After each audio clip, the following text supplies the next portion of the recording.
knowing that you'll respect them in the morning with intelligent talk that stimulates. Welcome back to Inside the News. Glad to have you with us. Want to invite you to join us on SoundCloud for our audio podcast of the program. Look for WBV Inside the News, and our YouTube channel. Same address. It's WBV Inside the News, our YouTube channel. And starting sometime in June, will actually be available on TV as well. And so we're just kind of practicing with the TV end of things here and getting it all under wraps here, but it's going to be a lot of fun. Okay, Ben, let's talk about this. The Flynn and the FBI, okay, and then the Durham report. We only have about 5 minutes in this segment, but give it your best shot. Well, Judge Sullivan, who is overseeing the Flynn trial, has apparently decided to appoint himself the prosecutor in the case as well as the judge. I don't know how else to interpret it when you will not accept the fact that the appointed prosecutors have decided to drop all charges. A judge should not act further from that. And interestingly, he's called in retired Judge John Gleason to act, I guess, as the new prosecution against Flynn and argue. I'm not sure what case. Ironically, Judge Gleason, while he was a judge, issued a strongly worded opinion that said that the court has no role once a prosecution and a defense agree on the outcome of a trial. That judge must accept that because he doesn't have a role to do anything else in a trial. So this is all the perversion of justice at this point.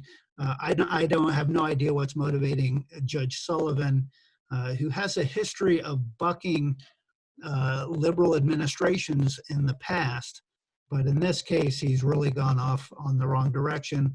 The good news is there's only one ultimate outcome, and General Flynn has been exonerated, and that will be ultimately upheld by the courts, if not by Judge Sullivan, then by a court reviewing Judge Sullivan's decisions. Okay, our legal mind up there, legal eagle, Frank Vernuccio up there in New York. Frank, what do you make of this mess?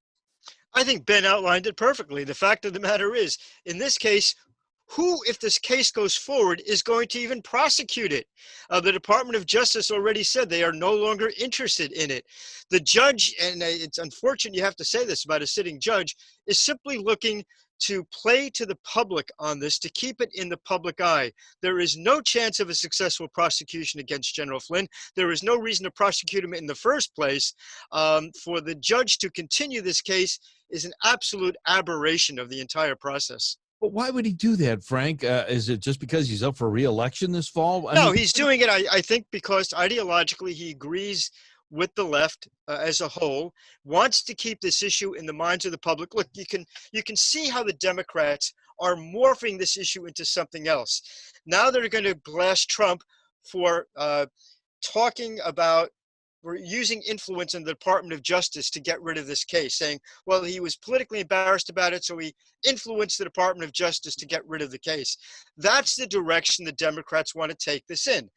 And because the press is so much on their side, they're not reporting the reality that there never was a case to begin with.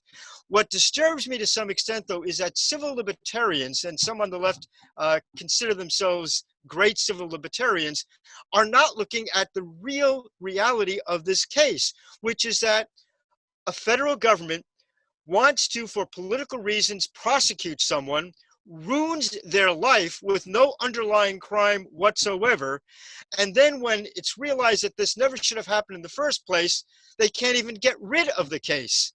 That's a real problem.